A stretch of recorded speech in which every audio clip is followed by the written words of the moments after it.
Salam sejahtera Malaysia, denyut nadi suara rakyat bergema di channel ini. Jangan lupa tekan butang subscribe, like dan share. Malaysia kita punya, cintai Malaysiaku, kita jaga kita.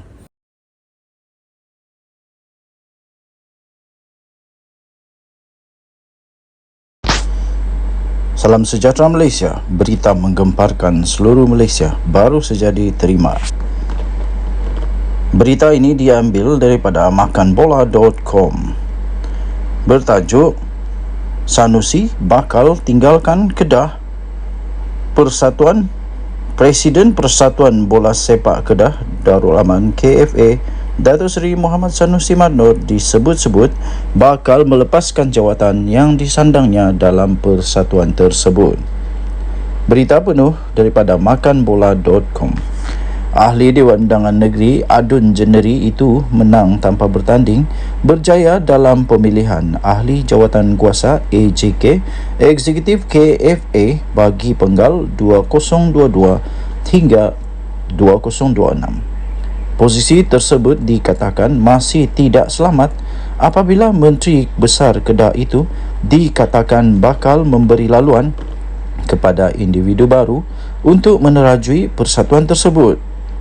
Seperti yang sedia maklum, sesi pilihan raya negeri PRN baru saja selesai yang menyaksikan dua individu yang tidak asing lagi dalam arena bola sepak, iaitu legenda bola sepak Kedah Radi Maddin dan Badrul Bahtiar telah membuat keputusan untuk bertanding mewakili Perikatan Nasional PN. Badrul yang membuat keputusan untuk melangkah ke arena politik telah berjaya memenangi Dun Gurun, manakala Radi Maddin yang juga naib Presiden KDAFC menang di Dun Alur Mengkudu. Menerusi beberapa kabar angin yang berlegar di media sosial, terdapat kemungkinan bahawa Kedah akan mendapat sentuhan segar dengan melantik Presiden baru. Perkara ini bagaimanapun belum lagi disahkan oleh mana-mana pihak berkaitan dengan proses memilih Menteri Besar baru belum lagi dimuktamadkan. Pengalaman sebagai seorang pemain yang memahami selok-belok bola sepak sudah pasti menjadi kelebihan sekiranya bekas pemain pula dilantik bagi jawatan tersebut. Sekian berita. Salam sejahtera Malaysia, Malaysia kita punya, cintai Malaysiaku, kita jaga kita. Jangan lupa tekan butang subscribe, like dan share. Kita jumpa lagi, bye-bye. Salam sejahtera Malaysia, denyut nadi suara rakyat bergema di channel ini. Jangan lupa tekan butang subscribe, like dan share. Malaysia kita punya, cintai Malaysiaku, kita jaga kita.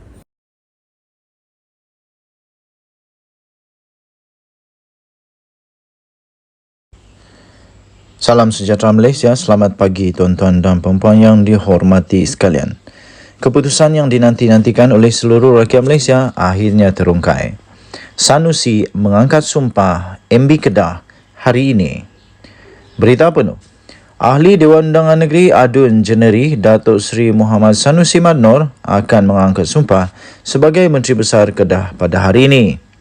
Muhammad Sanusi, 49 tahun yang juga adalah pengerusi Perikatan Nasional PN Negeri Kedah berkata, beliau akan melafaz sumpah memegang jawatan itu di Istana Anak Bukit di sini pada jam 10 pagi. Katanya, esok saya akan mengangkat sumpah sebagai Menteri Besar di Istana Anak Bukit 10 pagi. Katanya ketika berucap pada program Himpunan Mandat Rakyat di Kompleks PAS Kedah di sini malam ini. Pada pilihan raya negeri PRN pada Sabtu yang lalu, PN telah berjaya mendapat kemenangan yang besar iaitu 33 daripada 36 kerusi Dewan Undangan Negeri Dun Kedah. Muhammad Sanusi yang juga timbalan Pesuruhjaya PAS Kedah mempertahankan kerusi Dun Jeneri selepas menewaskan calon Barisan Nasional BN Datuk Muhammad Kizri Abdul Kasim dengan majoriti 16,050 undi. Beliau juga sebelum ini adalah Menteri Besar Kedah ke-14 yang dilantik dan mengangkat sumpah jawatan itu pada 17 Mei 2020 selepas mendapat sokongan majoriti adun ketika itu. Denyut Nadi Suara Rakyat bergema di channel ini. Jangan lupa tekan butang subscribe, like dan share. Tahniah diucapkan kepada Sanusi Mador yang menjadi Menteri Besar Kedah yang seterusnya. Kita jumpa lagi. Salam sejahtera. Selamat pagi Malaysia. Bye-bye. Salam sejahtera Malaysia. Denyut Nadi Suara Rakyat bergema di channel ini. Singkat kata, ada harapan. Nampaknya UMNO bakal keluar daripada UMNO. Bakal keluar daripada UMNO pula. Bakal keluar berpisah dengan Kerajaan Perpaduan.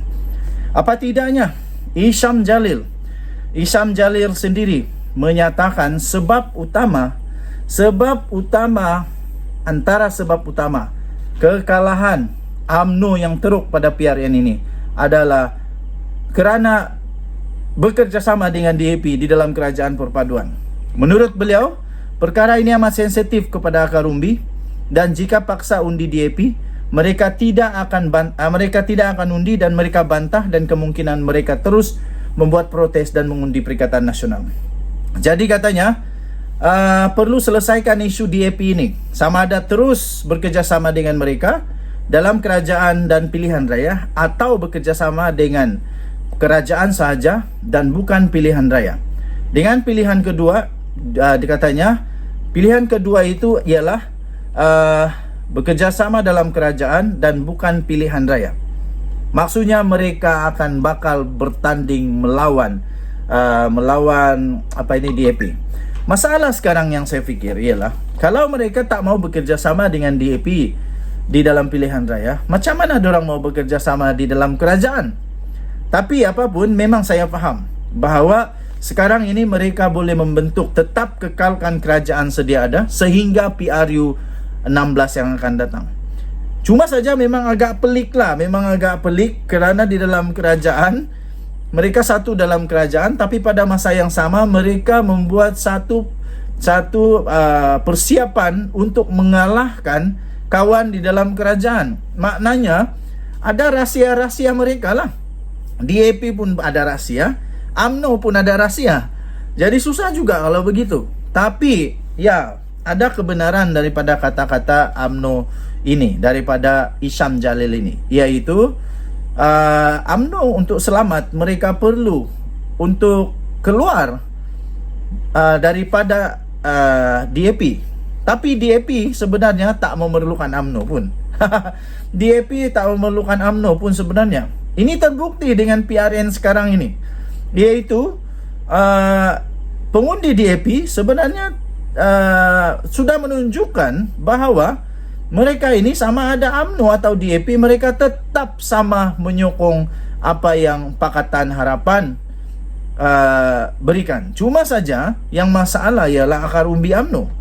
Akar umbi UMNO memang mereka tak mau undi DAP menurut Isham Jalil. Jadi katanya hal ini perlu diselesaikan, iaitu mesti keluar daripada DAP lah. Begitu katanya. Sebab tambahnya yang sekarang terjadi ini menurut Isham Jalil adalah UMNO kejar 500 undi DAP tapi kehilangan 5,000 undi UMNO. Undi Melayu. Hilang undi Melayu dan akar umbi. Jadi katanya ini tidak bijak, malah ini berbahaya kepada UMNO. Jadi menurut saya, kalaupun UMNO mau keluar terus daripada Kerajaan Perpaduan, ini satu tindakan yang tak berapa nak bijak lah. Sebab kalau UMNO keluar daripada Kerajaan Perpaduan, apa yang ada pada UMNO? Tak ada apa-apa. Mereka akan menjadi pembangkang semula. Lepas tu mereka nak masuk mana? Mereka nak masuk Perikatan Nasional kah? Dengan lagi mereka mahu memperjuangkan Najib Razak. Terbukti pada waktu Perikatan Nasional dulu, Najib Razak tak juga diperjuangkan supaya dia dibebaskan. Sebab salah tetap salah. Isham Jalil kena faham, salah tetap salah. Macam mana bagus pun Najib, kalau dia salah tetap salah. Jadi pada saya, UMNO keluar daripada Kerajaan Perpaduan pun tak ada masalah, kerana Kerajaan Perpaduan tetap tak akan goyah juga. Sebab UMNO punya kerusi yang membantu Kerajaan Perpaduan ini tak cukup untuk menggulingkan, menumbangkan kerajaan perpaduan ini. Tak cukup. Kerana yang sekarang ini ada 144 daripada 222 tolak 144, ada 78 daripada Perikatan Nasional. Okey, tapi andai katalah 222 tolak 144, 78 lah. Andai katalah UMNO keluar daripada kerajaan perpaduan, kalau saya tak silap UMNO ada 26 kerusi, Datuk Seri Anwar Ibrahim masih ada 118 kerusi. 118 kerusi ini masih lagi cukup untuk dia menjadi Perdana Menteri. Andai kata bebas pun keluar 3 orang, masih ada 115, masih cukup lagi. Masih cukup untuk menjadi Perdana Menteri. Dan saya fikir agak sukarlah untuk UMNO keluar daripada Perikatan Nasional, daripada Pakatan Harapan ataupun Kerajaan Perpaduan ini. Walaupun begitu, untuk mereka tidak mau bekerjasama lagi dengan DAP pada pilihan raya yang akan datang, itu menjadi satu kemungkinan yang agak besar lah. Itu lebih logik, lebih boleh diterima untuk mereka menyelamatkan. Okey, jadi nampaknya daripada Facebook Isham Jalil ini, beliau dengan beraninya memberikan sebab utama kekalahan, iaitu pertama, iaitu tentang bekerjasama dengan DAP. Bekerjasama dengan DAP. Okey, bekerjasama dengan DAP. Tapi untuk salahkan DAP dalam hal ini, saya rasa tak ngam lah. Tak ngam. Sebab kekalahan UMNO BN ini di tempat yang memang sudah memang durang kuasai. Tapi ini bermaksud kata di tempat itu memang dah tak mau undi UMNO. Tak ada kena-mengena dengan DAP pun. Malahan DAP mungkin membantu sedikit sebanyak undi untuk membantu BN ini.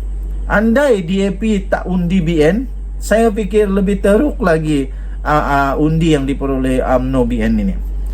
Jadi antaranya lain yang dituliskan oleh Isham Jalil tentang kekalahan itu, iaitu berkenaan dengan Presiden parti sendiri, Ahmad Zahid Hamidi. Jadi itu pun katanya boleh menjadi punca. Dan seterusnya punca yang lain adalah Datuk Seri Najib lah. Datuk Seri Najib yang menurut Isham Jalil, Datuk Seri Najib kata dia tak dapat pengadilan yang sebaiknya, yang adil. Pada saya sudah pun dengan adil, dengan betul. Jadi terimalah kekalahan. UMNO kena terimalah kekalahan itu dengan hati terbuka, dengan tenang, okey, dan muhasabah dirilah. Sama ada nak keluar atau tidak daripada kerajaan perpaduan, kita tengok nanti.